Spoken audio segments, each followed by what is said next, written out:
Okay guys, before we start this video, we are in the GT3RS, but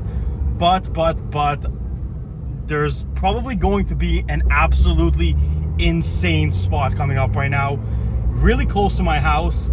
I hope we're gonna see it. I think we're gonna see it.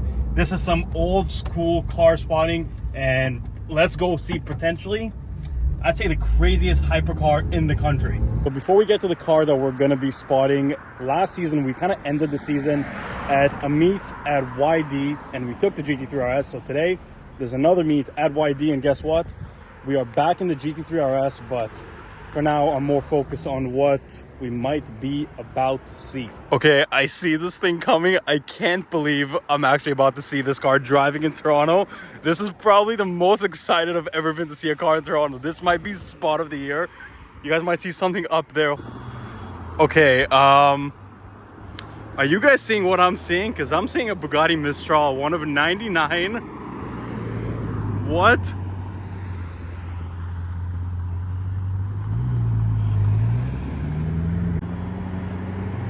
What?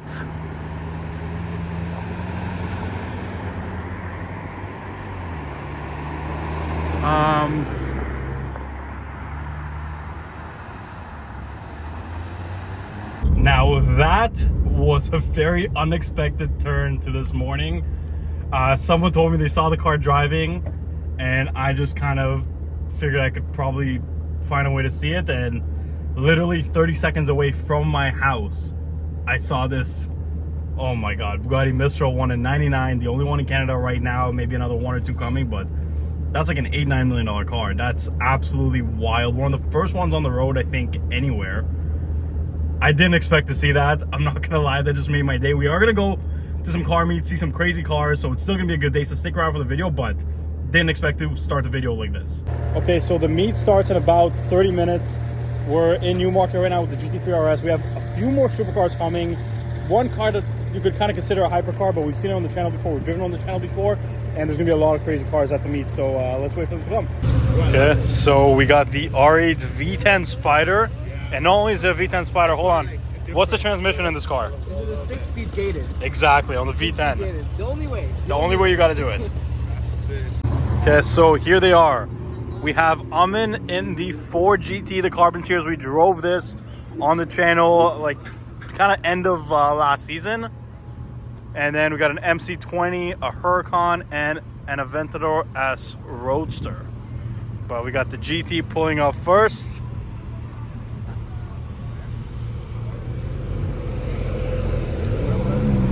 Then the MC20, the Huracan, and the Aventador. And from here we're gonna go over there to the meet, and yeah, let's go. Honestly, before we leave, the matte white on this S Roadster looks so freaking good. I love white Aventador Roadsters. I would personally have a first gen matte white Aventador Roadster with a white interior.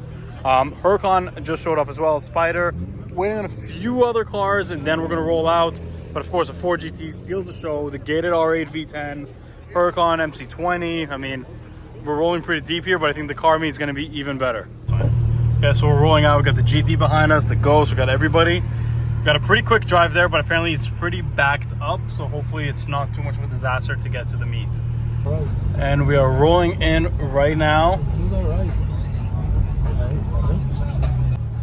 And rolling in, we got some 718s. That's why I'd say for Jason, but he is unsurprisingly running late. GT3 Touring, and yeah, let's park. And everybody's rolling in. It's a pretty good turnout. McLaren here already. M4, Spider RS, GT4RS. We saw, I think, the Spider RS at the meet we did at Minas a few days ago. Okay, so the meet's pretty big now. We got a ton of cars. Obviously, we know these two cars from the channel very, very well. The Touring and the RS. We drive these quite a lot. This we are going to review at some point soon, the specific one. The 992.2 Carrera T. Then Targa GTS, great car. A bunch of other Porsches. R8 Spider next to this first gen Gallardo.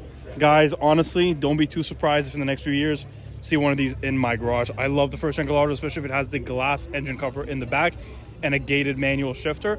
I don't think this one is gated, but actually no, this one is gated. Perfect, that's a sick car. Then McLaren 570S. 812 GTS, a GT3RS. I mean, the cars keep on going. Obviously, we know this car very, very well. We did the European delivery with Jason's GT4RS next to a matching spec, pretty much, Spider RS, and another GT4RS right here with its matching sibling, the black Spider RS. Now, this is an M4, but honestly, it's a pretty interesting license plate because Mr. E63, it's not an E63. This 993 though is really, really nice. I think it's a Carrera S or 4S, but yeah, pretty cool. The red with the tan interior. And we got an M8 right here. And the classics don't stop. We got a 964, but more rare than that is a McLaren 12C. Now, sorry for whoever owns this, but I'm actually genuinely surprised that there's a functional McLaren 12C here, because these cars are worth in the used market like 100 grand. And there's a reason for that. It's because they do break. And when they break, man, they're not cheap cars to fix. Then a little Maserati Gran Turismo with a roof box, which is pretty cool. I don't really like the car, but the roof box is pretty sick. A ton of Supras. And this RWB showed up, pretty cool. I'm not a big RWB kind of guy, but you gotta appreciate the cars when you do see them. Matte blue SF90, the 1,000 horsepower monster. But unfortunately, there's so many of them because of the electric kind of drivetrain and everything, like the hybrid. A lot of people aren't big fans, so the values are not doing too great. Same with the 296s. They're just kind of hard cars to move, but you can get these wholesale or retail, you know, around 500,000 for a coupe, which is a ton of car for the money, considering something like this would be even more than that, the Aventador S. And you know, if you're looking for performance, that's going to walk all over an Aventador. Then of course, first-gen Huracan, the Ford GT, and yeah, a ton more cars that we saw before at the pre-meet. But for kind of beginning of April / mid-April meet, this is a pretty good turnout. Yeah, the MC20, the purple 720S, and the matte purple Huracan Technica. And the Ford GT is leaving. We will definitely do a lot more content with Amin this summer. Drive the cars a lot more. I've been driving his car since I was like 17 years old, so we're definitely going to keep doing a lot more stuff with him. Just like that, we're back in the GT4, but don't go anywhere. We have another car show tomorrow morning, which is why we're in this, even though it's not really appropriate for the car show that we're going to. But it's going to be some different types of cars. Honestly, I don't really know what to expect, but stick around for tomorrow morning. Okay, so it's Sunday morning. I did my car swap yesterday into the GT4. Jason did his today into the R34 GTR with the Zonda R plate. Now we are heading to today's car meet. Gonna be very different from yesterday, but should still be a very good turnout.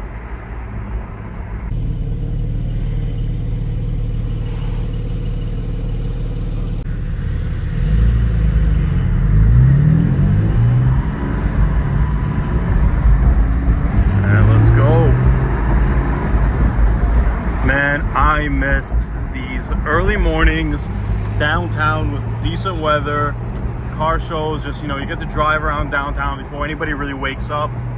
It's a lot of fun. Okay, so this meet is very different from yesterday where we had all the modern stuff. Here we have this 7 Series, same gen as the one Tupac got shot in, then the original G-Wagon. We got a few more cars again. This is not too much of my expertise, but we have this E46 M3, which has like a ton of CSL parts, the same CSL ducktail kind of, and also the front, we'll see in a sec, is a very similar bumper. This thing is pretty sick. Ooh, Japanese plates on this SLK. Right-hand drive too. Okay, I guess this one is actually imported. But yeah, nice 993 right here. But this E46, honestly, looks really freaking good. It's got the CSL bumper, the CSL kind of ducktail. You can tell it's not a CSL obviously by the sunroof, but yeah, this is pretty cool. The 993, there's a cup holder on the door, which is pretty interesting. This SL is so freaking clean. And then go probably from what now is one of the more loved generations of the SL to one that wasn't as loved, but I personally do really like, the 09 SL63, where they kind of just changed the front end, but they didn't really bother changing the back. So it was a very interesting facelift. They pretty much left the back how it is, but completely changed the front on this car. But yeah, pretty solid lineup here. Another SL63 right over there. This thing is sick. But yeah, you know, a cool kind of like street parking meet. Everybody's just kind of getting coffee and, you know, just hanging around talking.